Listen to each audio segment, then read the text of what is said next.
Greetings in the precious and matchless name of our Lord and Savior, Jesus Christ. हमारे प्रभु और उद्धारकर्ता यीशु मसीह के नाम में आप सभी को अभिवादन। We all are listening from the covenant series, Cutting a Covenant. हम सब वाचा बांधने के इस श्रृंखला को सुनते आ रहे हैं। Glory be to God. परमेश्वर की महिमा हो। In our covenant series, हमारे वाचा की श्रृंखला में we are in the fourth part today. हम अभी चौथे भाग में हैं आज। Exchange of robes. वो है वस्त्र का अदला बदली।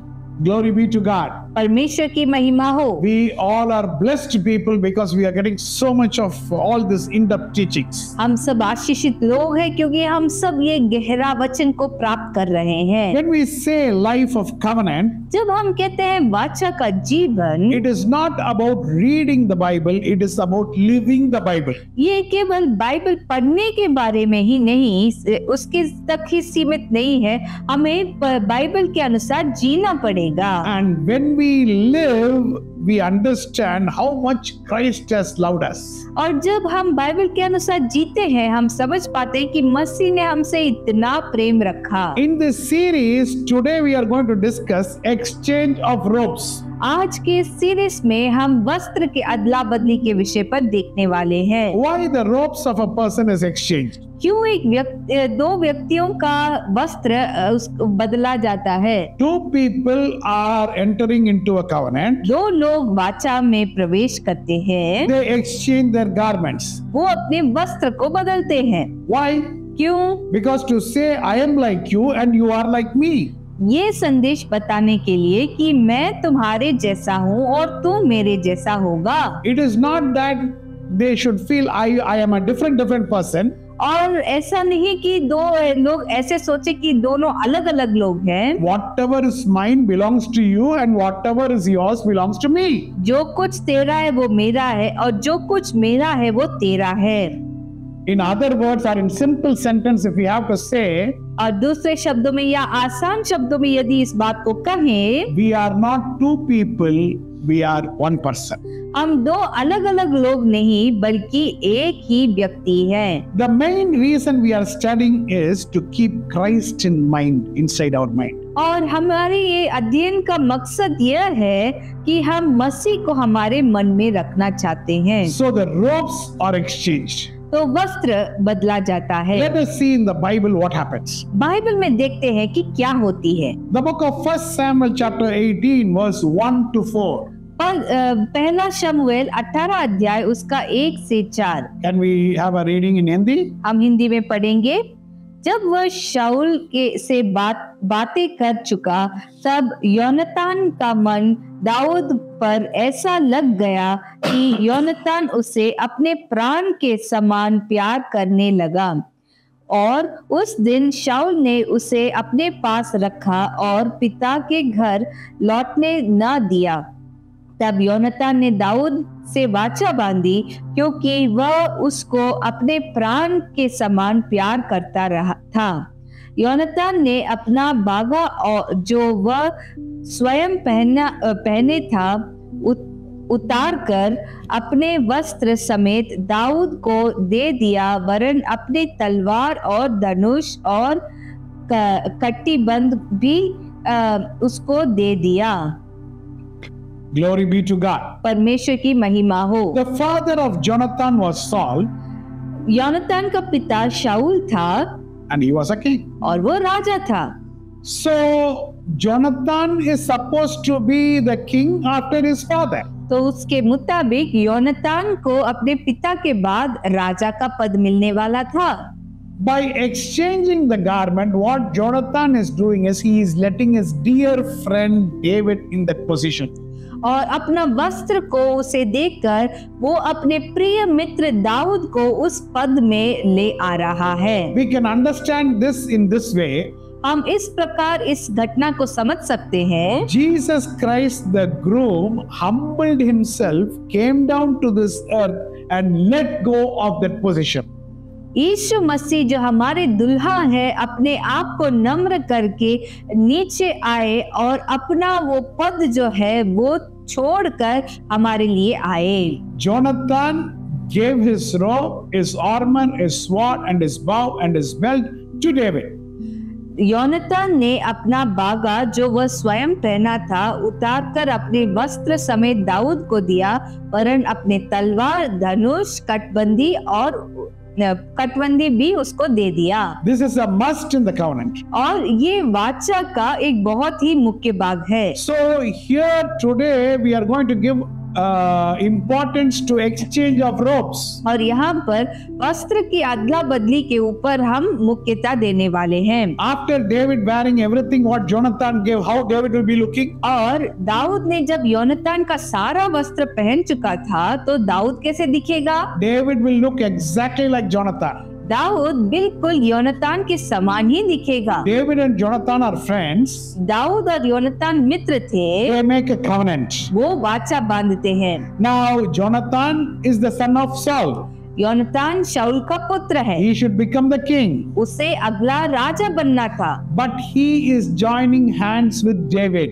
पर वो दाऊद के साथ अपना हाथ मिला रहा है। Now the sword which should be in the hands of Jonathan has come to the hands of David. Now जो तलवार योनातान के हाथ में होना चाहिए था अभी दाऊद के हाथ में आ गया। Now Jonathan is a model of Jesus Christ. योनातान यीशु मसीह का एक नमूना है। If we compare ourselves with Jesus Christ, यदि हम अपने आप को यीशु मसीह के साथ तुलना करते हैं, we must think his robe, his garment, his sword, his bow, his belt all become ours. हमें ये बात जानना है कि उनका बागा, उनका वस्त्र, उनका तलवार, उनका धनुष, उनका कटबंदी सब कुछ हमारा हो जाता है। So we understand Jesus Christ thoroughly here. तो इससे हम यीशु मसीह को बहुत अच्छे से समझ पाते हैं। Christ is the king. मसीह राजा है and he is giving all his garments to us. और वो अपना सारा वस्त्र हमें दे देते हैं।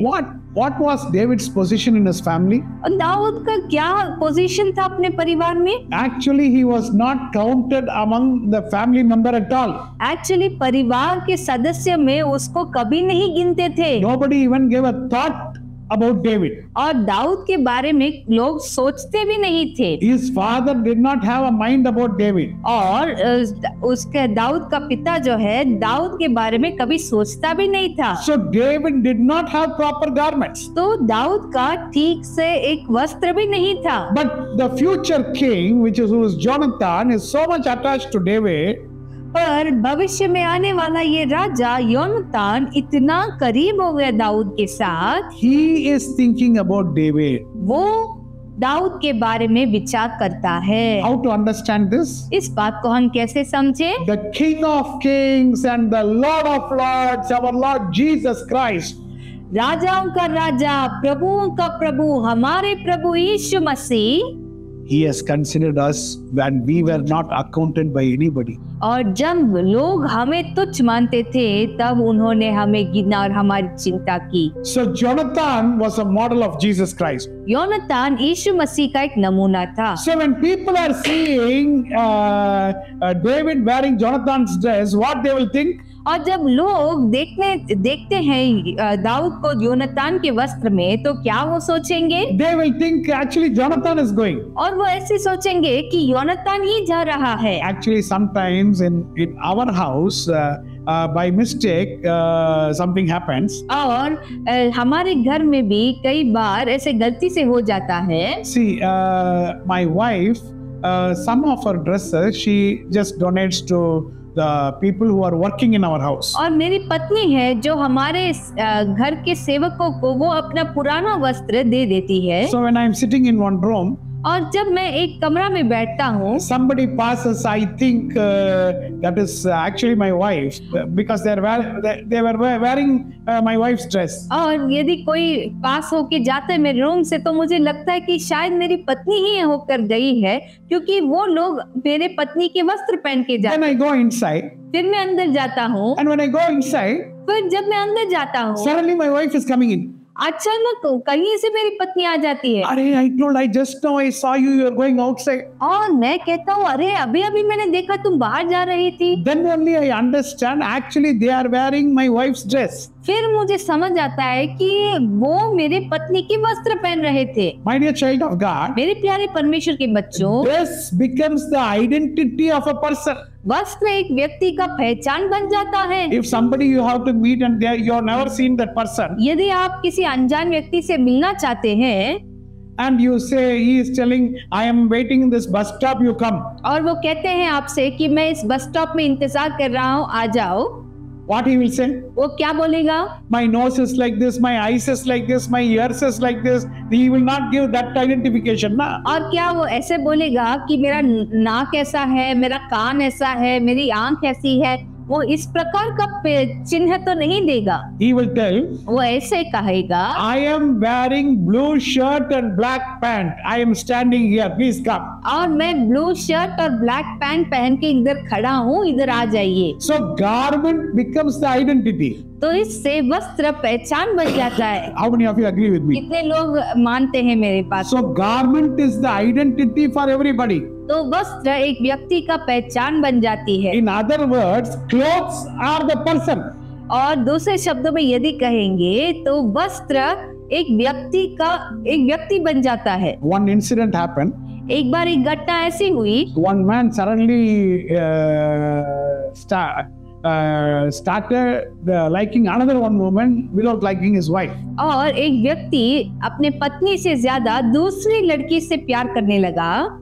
So then actually the matter went to a psychologist. और ये बात साइकोलॉजिस्ट तक गया। And the psychologist was keeping on talking that man. और उस आदमी के साथ ये साइकोलॉजिस्ट बात कर रहे थे। And then actually the psychologist found out और फिर इस साइकोलॉजिस्ट ने जाना that actually her wife had the habit of donating her dress to many people. और उस आदमी का पत्नी का एक आदत था कि वो अपने वस्त्र को लोगों को डोनेट करती थी। So when this man was seeing another one lady, जब ये व्यक्ति दूसरे एक लड़की को देख रहा था, he started feeling that is his wife. उसको लगा कि ये ही उसकी पत्नी है। And after some time, और कुछ समय के बाद the dresses were suiting that lady more better than actually his wife. और ये जो वस्त्र है पत्नी से ज्यादा इस पर सूट कर रही थी। So that time finally the psychologist gave advice. उस समय साइकोलॉजिस्ट ने एक ऐसा एडवाइस दिया, Please don't give your dress to anybody now. कि अपना वस्त्र किसी को मत देना। So my dear child of God, तो मेरे प्यारे परमेश्वर के बच्चे, why I am giving you all these examples? ये उदाहरण मैं आपको क्यों बता रहा हूँ? Dress becomes the identity of a person. वस्त्र एक व्यक्ति का पहचान बन जाता है। How important this exchanging of clothes is there. ये जो वस्त्र की अदला-बदली कितने मुख्य बात है। Glory be to God. परमेश्वर की महिमा हो। Now, for 1 Samuel 18, we read how Jonathan is exchanging his garments with David. और पहला शमूएल 18 अध्याय में हम देखते हैं कि कैसे योनातान अपना वस्त्र दाऊद को देता है। Glory be to God. परमेश्वर की महिमा हो। Now, Numbers chapter 15, verse 37 to 41. गिनती 15 उसका 37 से 41। I have told this verse to you many times. ये पद मैंने कई बार आपको बताई है। Where God says that you have to prepare a garment with threads and a blue thread. और जहाँ पर परमेश्वर कहते हैं कि तुम मेरे लिए एक वस्त्र बनाओ जिस पे नीला फीता होना चाहिए। So he speaks about talit. तो वो तलीत के बारे में बात करते हैं। We are going to read from Numbers chapter 15, verse 37 to 41. और अभी हम गिनती 15 अध्याय उसका 37 से 41 पढ़ने वाले हैं। फिर यहोवा ने मूसा से कहा, इस्राएलियों से कह कि अपनी पीढ़ी पीढ़ी में अपने वस्त्रों के छोर पर झालर लगाया करना और एक छोर की झालर पर एक नीला फीता लगाया करना, और वह तुम्हारे लिए ऐसे झालर ठहरे जिससे जब जब तुम उसे देखे तब तब यहोवा की सारी आज्ञाएं तुमको स्मरण आ जाए और तुम उनका पालन करो, और तुम अपने अपने मन और अपने अपने दृष्टि के वश में होकर व्यभिचार ना करते फिरो जैसे करते आए हो, परंतु तुम यहोवा की सब आज्ञाओं को स्मरण करके उनका पालन करो और अपने परमेश्वर के लिए पवित्र बनो। मैं यहोवा तुम्हारा परमेश्वर हूँ जो तुम्हें मिस्र देश से निकाल ले आया कि तुम्हारा परमेश्वर ठहरो। मैं यहोवा तुम्हारा परमेश्वर हूँ। Glory be to God. परमेश्वर की महिमा हो। So now here in Numbers 15:37 to 41, और यहाँ पर गिनती 15 उसका 37 से 41 में God is speaking about the talit. परमेश्वर इस तलीत के बारे में बात कर रहे हैं। Now talit is the prayer shawl which the Jewish people use. और तलीत जो है वो एक प्रेयर शॉल है जो यहूदी लोग उपयोग करते हैं। So here in this prayer shawl, God is talking about the corners. और यहाँ पर इस प्रेयर शॉल में परमेश्वर इस वस्त्र के छोर के विषय पर बात कर रहे हैं। And he is talking about the tassels which has to be made in the corner of the garment. और वस्त्र के छोर पर जो झालर लगाना है उसके विषय पर आज्ञा दे रहे हैं। And one blue thread which has to be in the corner. और एक नीला फीता जो कोने पर होना चाहिए। Now God says whenever you see this, you have to remember all the commandments which I have given you. और परमेश्वर कहते हैं जब जब तुम उसे देखो तब तब यहोवा की सारी आज्ञाओं तुमको स्मरण आ जाए। So whenever we wear this garment, it means God is covering us with this with the prayer shawl and the commandments. और तो जब जब हम इस वस्त्र को पहनते हैं तब तब परमेश्वर आज्ञाओं के साथ हमें ढक लेते हैं। Glory be to God. परमेश्वर की महिमा हो। So the covering for a person, तो एक व्यक्ति का जो ढांपने की चीज है, the commandments which has been covered, that becomes the identity of a person. ये जो आज्ञाओं से अपने आप को ढांप लेता है तो वो उस व्यक्ति का पहचान बन जाता है। Matthew chapter 23 verse 5 to 7. और मत्ती 23 उसका 5 से 7 It says that we can read Matthew chapter 23 verse 5 to 7. और मत्ती 23 उसका 5 से 7 हम पढ़ेंगे। वे अपने सब काम लोगों को दिखाने के लिए करते हैं। वे अपने ताबीजों को चौड़ा करते और अपने वस्त्रों के छोरों बढ़ाते हैं। भोज में मुख्य मुख्य स्थान और सभा में मुख्य मुख्य आसन, बाजारों में नमस्कार और मनुष्यों में रब्बी कहलाना उन्हें भाता है। Now here the hypocrites are warned here in Matthew 23:5. और यहाँ पर ऐसे कपटी लोगों के विषय पर बताई गई है। Now when some people have this tassels long and they are in public place with this prayer shawl, और जब ये कुछ लोग अपना वस्त्र के खोरों को बहुत लंबा करते हैं और इस प्रेयर शॉल के साथ वो रहते हैं, now that gives them some advantage. इससे उनको कुछ कुछ लाभ मिलता है। When people are seeing them, what they are thinking? जब लोग उन्हें देखते हैं तो लोग क्या सोचते हैं? Oh, they are the people who follow commandments and they are very, very, very holy. Like that, it gives an impression. और इनको एक ऐसा एक दिखावा देता है कि अरे ये लोग बहुत पवित्र लोग हैं और ये आज्ञाओं का पालन करने वाले लोग हैं। So this dress is giving them a place of priority. और इस वस्त्र के कारण उनको मुख्य मुख्य स्थान मिलता है। When they go to the synagogue, they have been invited to the first front seats. और जब उनको वो आराधनालय जाते हैं तो उनके पहले बैठने का स्थान मिलता है। And people keep calling them Rabbi, Rabbi, like that they call. और लोग उन्हें रब्बी रब्बी कहलाते हैं। So because of this dress, because of this prayer shawl, they are getting so much of respect. और इस वस्त्र के कारण, इस प्रेयर शॉल के कारण इनको इतना आदर सम्मान मिल रहा है। Our dress gives us the identity. हमारा वस्त्र हमें एक पहचान देता है। Now if you see a doctor, यदि हम एक डॉक्टर को देखते हैं, how we find out? कैसे पहचान सकते He हैं? has that white coat. वो एक व्हाइट कोट पहनता है। So he need not put a board here, I am a doctor. He need not put. तो उसको सामने एक बहुत बड़ा बोर्ड डालने की जरूरत नहीं कि मैं डॉक्टर हूँ। So when you go to the hospital, when that white dress, white gown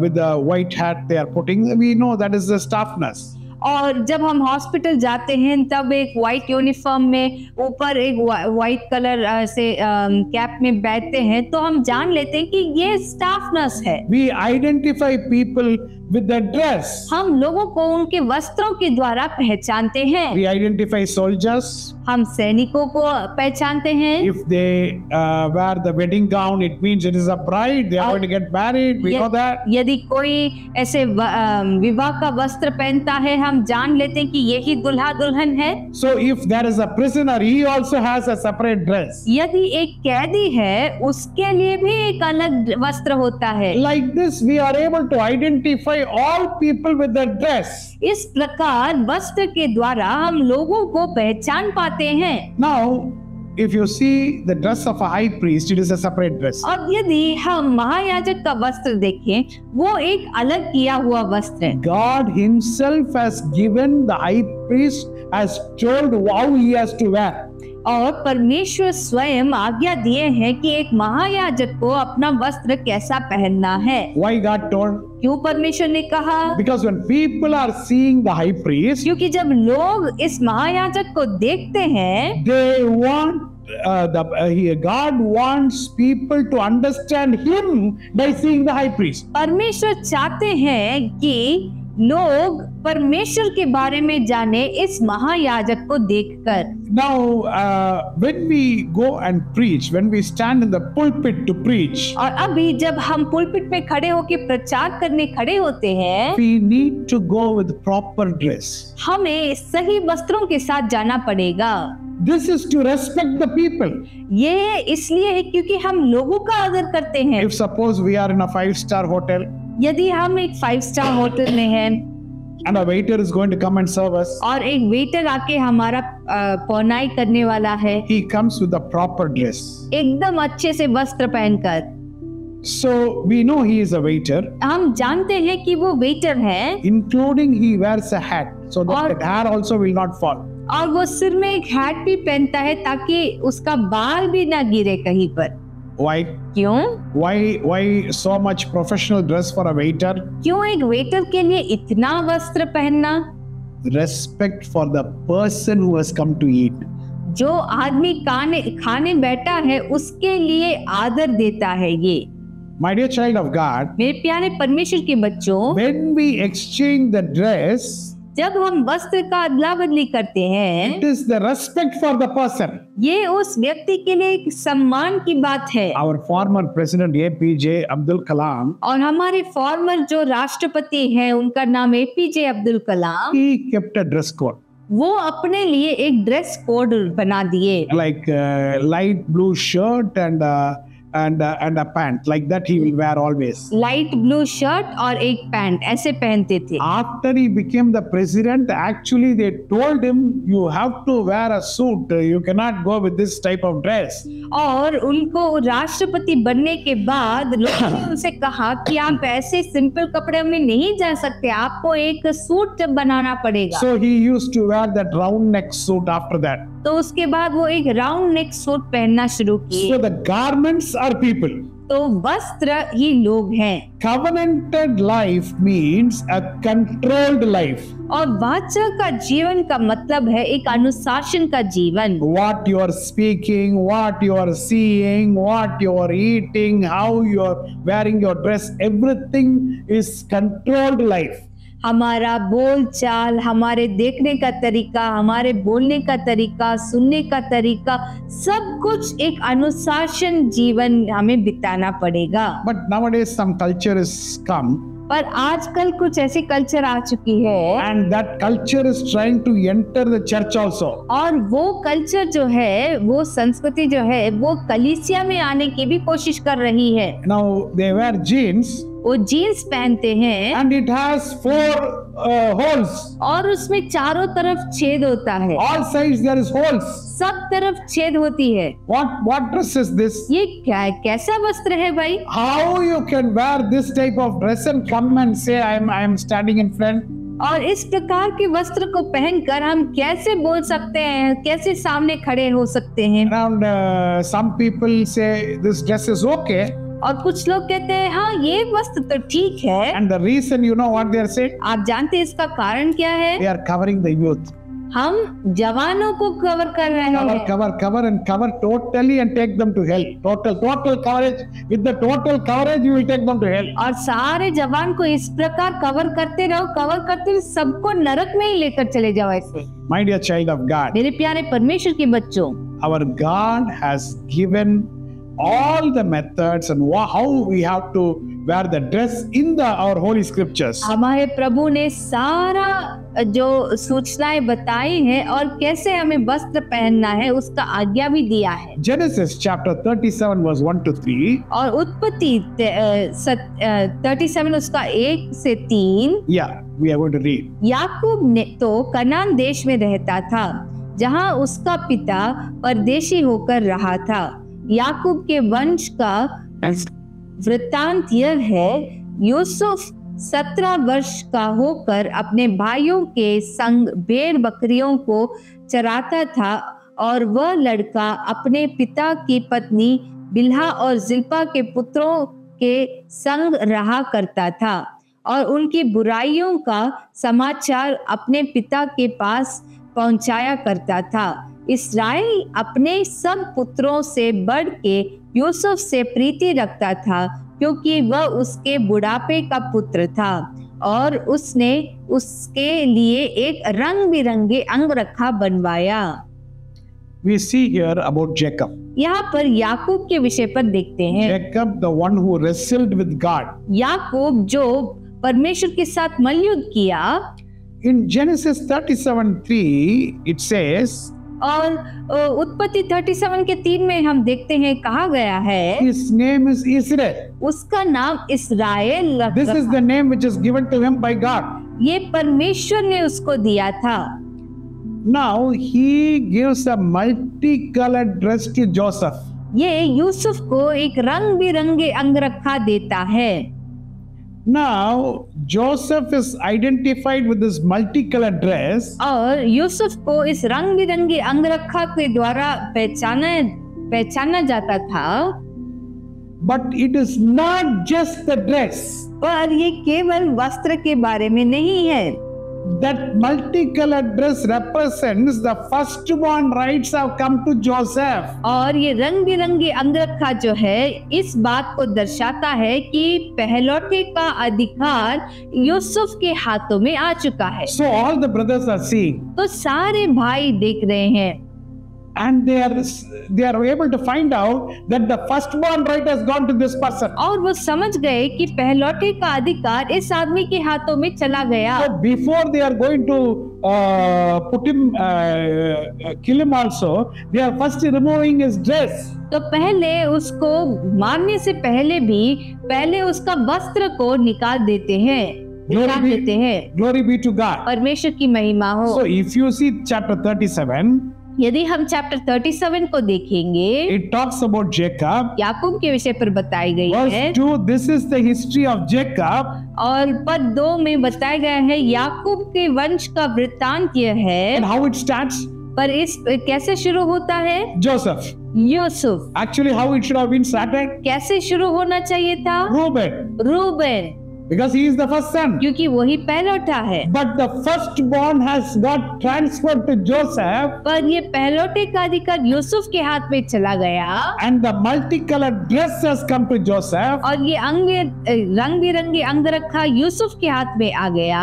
So the firstborn rights has been identified with this multicolored dress. तो ये पहलौठे का अधिकार ये रंग बिरंगे अंगरखा के द्वारा पहचाना जाता है। My dear child of God. मेरे प्यारे परमेश्वर के बच्चों, Jacob became Israel.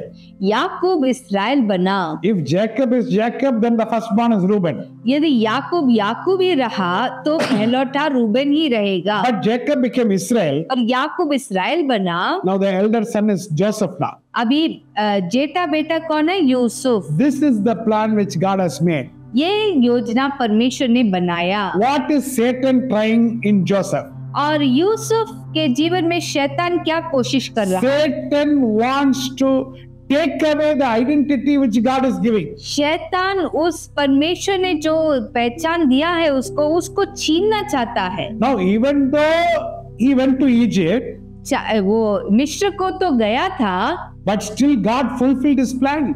फिर भी परमेश्वर ने अपना योजना पूरा किया।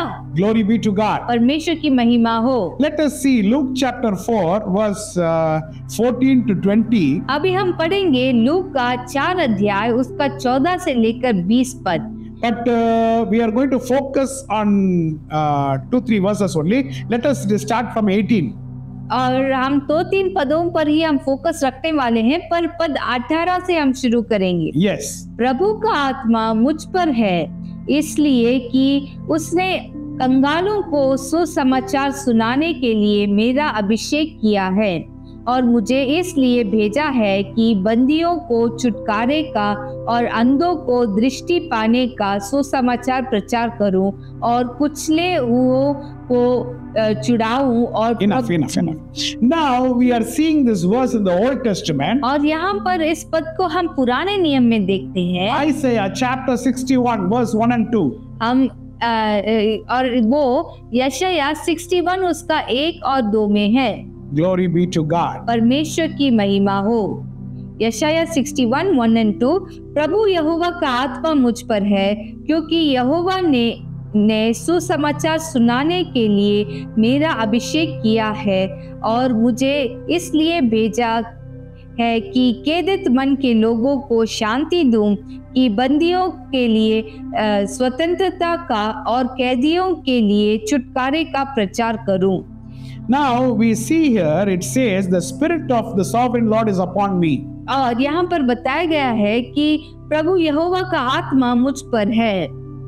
The actual statement is the spirit of the sovereign Lord has covered me or it has clothed me. और एक्चुअल इसका वाक्य जो है वो यह होना चाहिए कि यहोवा का आत्मा मुझे ढांप दिया है या मुझे घेर लिया है या मैं उसको वस्त्र के रूप में पहन रहा हूँ। Why I am clothed? क्यों मुझे वो वस्त्र के रूप में मुझे ढांपा गया है? That is the reason which is given below. और उसका कारण नीचे बताई गई है। To preach the gospel to the poor and to heal the brokenhearted. और कंगालों को सुसमाचार प्रचार करना और खेदित मन वालों को शांति देना।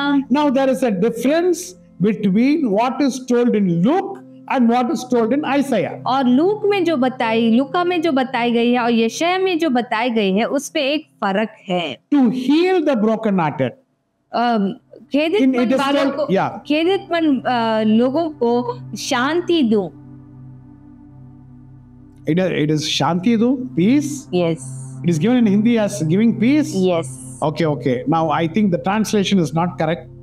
मुझे लगता है कि इसका अनुवाद सही नहीं है। He has sent me to heal the broken-hearted. Healing. That is what when a heart is broken, healing has to be given. और वो मुझे खेदित मन लोगों को चंगाई देने के लिए मुझे भेजे हैं। But this is the Greek translation. ये यूनानी अनुवाद है। But if we go to Isaiah, which is the original Hebrew, और जब हम यशायाह में जाते हैं जो ओरिजिनल हिब्रू है, it says he has sent me to bind up the broken hearted. और यहाँ पर लिखा है कि खेदित मन, एक्चुअली वहाँ पर लिखा है हिब्रू में कि खेदित मन वाले के लोगों को पट्टी बांधने के लिए। See, when a heart is broken, देखिए जब एक दिल टूटा हुआ है, just keeping the hand and praying is not enough. बस हाथ रखकर प्रार्थना करना काफी नहीं है। One person is coming with a broken heart. एक व्यक्ति टूटा हुआ मन के साथ आता है। You pray for 2 minutes and you send him what is going to be the benefit? 2 minute के लिए प्रार्थना करके उसको भेजोगे तो क्या फायदा है? So now you see how beautifully it is given in Hebrew. तो यहाँ पर इब्रानी भाषा में किस तरीके सुंदर तरीके से बताया गया है, देखिए। To actually bind up the broken hearted. खेदित मन के लोगों को के मन में पट्टी बांधने के लिए। So see, पट्टी बांधने means we have to keep binding again and again. तो पट्टी बांधते वक्त हमें बार बार पट्टी डालना पड़ता है। So today we have bound it properly. और आज यदि हम पट्टी बांध चुके हैं, Tomorrow the person is coming. कल ये व्यक्ति आएगा, Then again we remove the bandage. Now we put the medicine. Now again we are binding. और फिर हम बैंडेज डालते हैं, दवाई डालते हैं, और फिर हम फिर से उसको पट्टी बांधते हैं। In the process, the person gets all right. इस प्रक्रिया में वो व्यक्ति ठीक हो जाता है। You know, what is the purpose of receiving Holy Spirit? पवित्र आत्मा प्राप्त करने का कारण क्या है? Now again and again we speak to people and bind their wounds. बार बार लोगों से हम बातें करके हम उनके घावों को, हम घावों में पट्टी लगाएंगे। Glory be to God. परमेश्वर की महिमा हो। Today many people are broken hearted. आज बहुत सारे लोग खेदित मन हैं। We have to bind their wounds. हमें उनका जो घाव है उसके ऊपर पट्टी लगाना जरूरी है। Glory be to God. परमेश्वर की महिमा हो। My dear child of God, मेरे प्यारे परमेश्वर के बच्चों, what is our spiritual level today?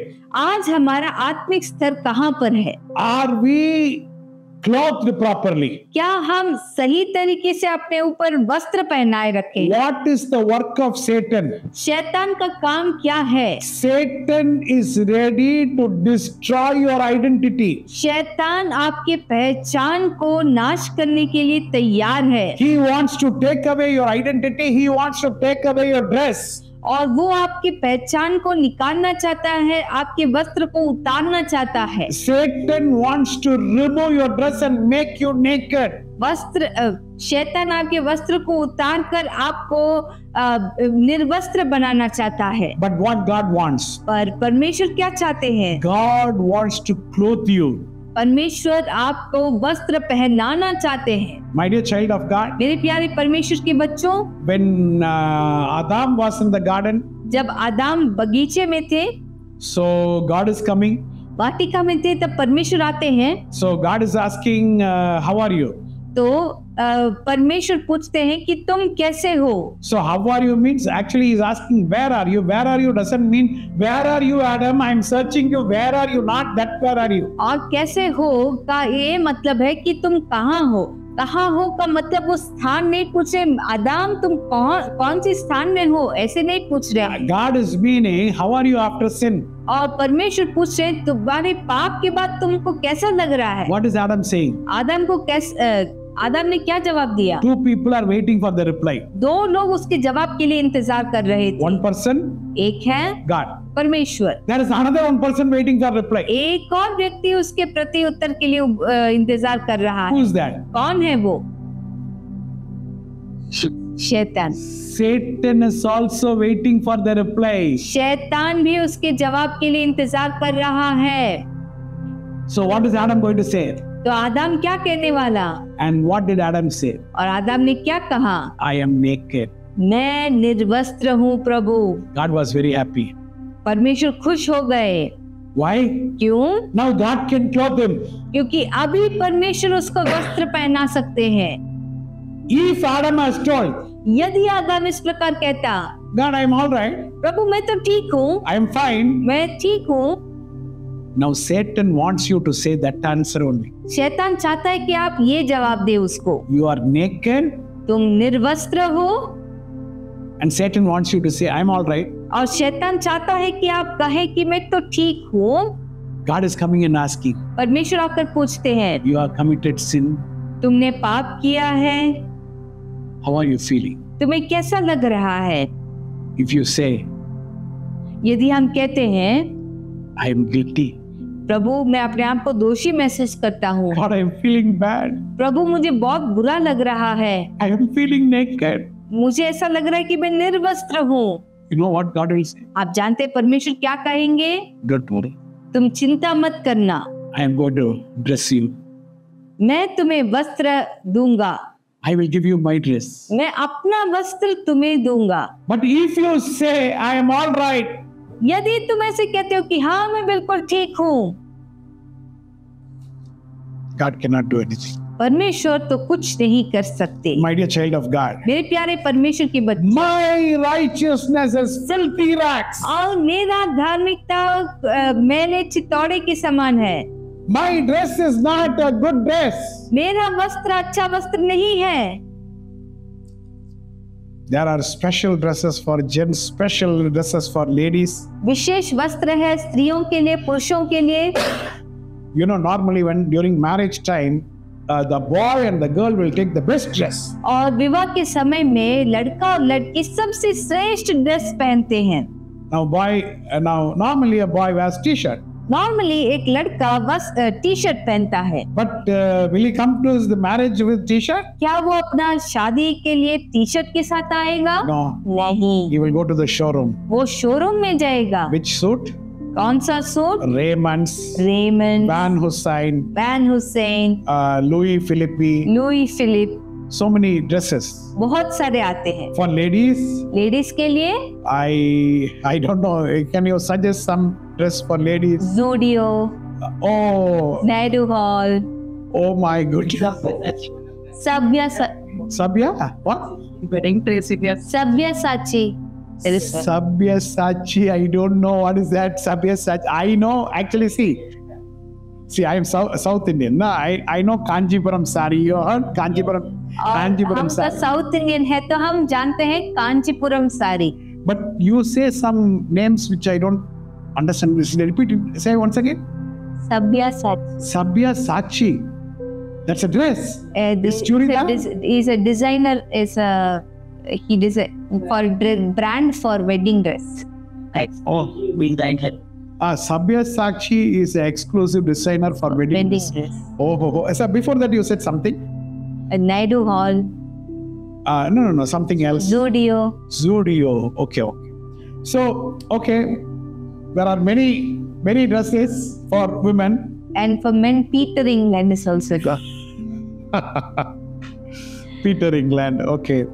So, my dear child of God, मेरे प्यारे परमेश्वर के बच्चों, when a boy and a girl enter into a covenant, they wear the best dress. और जब एक लड़का और लड़की वाचा बांधते हैं तो वो सबसे श्रेष्ठ वस्त्र पहनते हैं। When we enter into a covenant with our Lord, जब हम हमारे प्रभु परमेश्वर के साथ हम वाचा बांधते हैं, do you know which dress we wear? आप जानते हैं कौन सा वस्त्र हम पहनते हैं? The brand what we are wearing is Jesus Christ. और जो ब्रांड हम पहनते हैं उस ब्रांड का नाम है यीशु मसीह। Hallelujah. Hallelujah. How many of you want to shout hallelujah now? कितने लोग बोलना चाहते हैं हालेलुया अभी? We are wearing, I am clothed. I am clothed with the Holy Spirit. और मैं तो पवित्र आत्मा से ढका हुआ हूँ। The robes has to be exchanged. और वस्त्र का अदला बदली होना चाहिए। Jesus Christ gave his dress to us. और यीशु मसीह अपना वस्त्र हमें दिए। And we have to give our dress to Jesus. और हमें अपना वस्त्र उन्हें देना है। He wants to ask us our dress. और वो हमसे उनका वस्त्र हमसे हमारा वस्त्र पूछते हैं। But by committing sin, I became naked. But पाप करने के कारण मैं निर्वस्त्र हो गया। I don't have dress. मेरे पास तो वस्त्र नहीं रहा।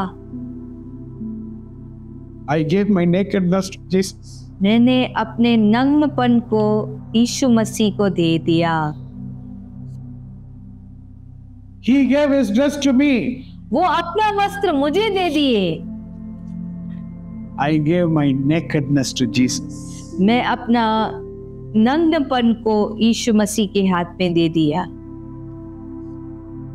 They nailed Jesus Christ on the cross. यीशु मसीह को क्रूस पे चढ़ाए थे। Without dress. निर्वस्त्र चढ़ाए थे। Naked. बिल्कुल निर्वस्त्र। Jesus. Yeshu Masih. My nakedness. यीशु मसीह ने मेरे नग्नपन को अपने ऊपर ले लिया। The Protestants keep the cross. Protestants cross उपयोग करते हैं। You see, in many Protestant churches, they keep a cross. बहुत सारे प्रोटेस्टेंट कलीसियाओं में क्रूस तो बनाते हैं, But they don't keep any person on that cross. पर उसमें किसी व्यक्ति को नहीं बनाकर रखते हैं। Why? क्यों? Because they cannot keep the person, because you cannot portray a person naked. वो रख नहीं सकते, क्योंकि किसी को हम निर्वस्त्र ऐसे रख नहीं सकते। So they didn't keep anything, they just put the cross. तो कुछ नहीं रखे, केवल क्रॉस को बना के रख दिए। But the Roman Catholic people are having the cross and they put a person. पर रोमन कैथोलिक लोग क्रूस को रखते हैं और वहां पर एक व्यक्ति को भी मतलब एक व्यक्ति का भी मूर्ति बनाते हैं। And they have put a small cloth near the hip. और कमर के पास एक छोटा सा कपड़ा जैसे वो बना के रखे हैं। But that is not the truth. पर वो सच्चाई नहीं था, That is lies. वो झूठ था। Actually, our Lord Jesus Christ took our nakedness actually and He was hanging on the cross. हमारे प्रभु ने हमारे नग्नपन को लेकर वो अब क्रूस पर चढ़ गए। We are going to read some Bible verses. हम कुछ बाइबल के पदों को पढ़ेंगे। Galatians chapter 3, if we can read in Hindi, it'd be nice. Galatians chapter 3, पढ़ेंगे गलातियों का पुस्तक उसका 3रा अध्याय verse 27. उसका 27 पद। और तुम में से जितनों ने मसीह में बपतिस्मा लिया है, उन्होंने मसीह को पहन लिया है। What are we wearing? हम क्या पहन रहे हैं? We are wearing Jesus Christ. हम मसीह को पहन रहे हैं। How many of you want to say, my dress is Jesus? कितने लोग कहना चाहते मेरा वस्त्र यीशु मसीह है? My dress is Jesus because I entered into a covenant with Him. मेरा वस्त्र यीशु मसीह है क्योंकि मैंने उनके साथ एक वाचा बांधा है। A person who is baptized, he is wearing Jesus Christ. एक व्यक्ति जिसका बपतिस्मा हुआ है वो यीशु मसीह को पहन लेता है। Let us turn our Bible to Romans Romeo का पुस्तक chapter 13 verse 14. 13 अध्याय 14 पद। वरन प्रभु यीशु मसीह को पहन लो और शरीर की अभिलाषाओं को पूरा करने का उपाय ना करो। One more verse, Philippians chapter 2 verse 9. एक और पद हम पढ़ेंगे फिलिपियों का पुस्तक 2रा अध्याय उसका 9 पद। इस कारण परमेश्वर ने उसको अति महान भी किया और उसको वह नाम दिया जो सब नामों में श्रेष्ठ है। My dear child of God, मेरे प्यारे परमेश्वर के बच्चों, to give you the dress what you are wearing, और जो वस्त्र आप पहन रहे हैं उसको देने के लिए our Lord Jesus Christ has done the greatest sacrifice. हमारे प्रभु यीशु मसीह ने एक बहुत बड़ा बलिदान या त्याग किया। In the book of Revelation chapter 19 verse 7 and 8. प्रकाशित वाक्य 19 उसका 7 और 8 में। I am reading 7. मैं 7 पद को पढ़ रहा हूँ। Let us rejoice and be glad and give Him glory, for the wedding of the Lamb has come, and His bride has made herself ready. आओ हम आनंदित और मगन हो और उसकी स्तुति करें, क्योंकि मेमने का विवाह आ पहुंचा है और उसकी दुल्हन ने अपने आप को तैयार कर लिया है। Today there is a question in which I am going to finish. और आज एक प्रश्न के साथ मैं समाप्त करना चाहता हूँ। The bride has prepared herself with a proper dress. और दुल्हन अपने पहनने के जो अपने तैयारी के साथ तैयार हो गई है। As long as you have not heard the words of God, it's okay.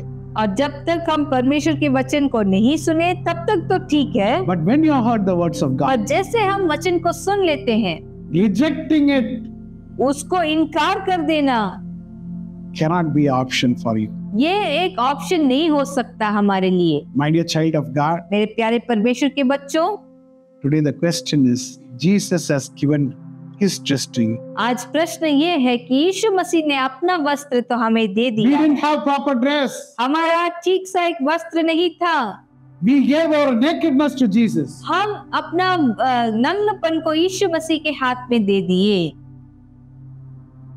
Are we wearing Jesus Christ today? That is the question. क्या हम यीशु मसीह को पहन रहे हैं आज? यही सवाल है। We are that covenant community in which God has made His covenant. और हम वो वाचा का समुदाय है जहाँ पर परमेश्वर ने हमारे साथ वाचा बांधा। He has given us the garment of salvation to us. वो हमें उद्धार का वस्त्र दे चुके हैं And that brand name is Yeshua HaMashiach. और उस ब्रांड का नाम है यीशुआ मसीह। Will you wear that dress? क्या तुम उस वस्त्र को पहनोगे? Will you wear it continuously without spoiling it? क्या तुम लगातार उसको खराब किए बिना पहन सकते हो? I hope this message has brought a blessing in your life. मैं विश्वास करता हूँ कि ये संदेश तुम्हारे जीवन में एक आशीष लाया है। God bless you. प्रभु आपको आशीष दे।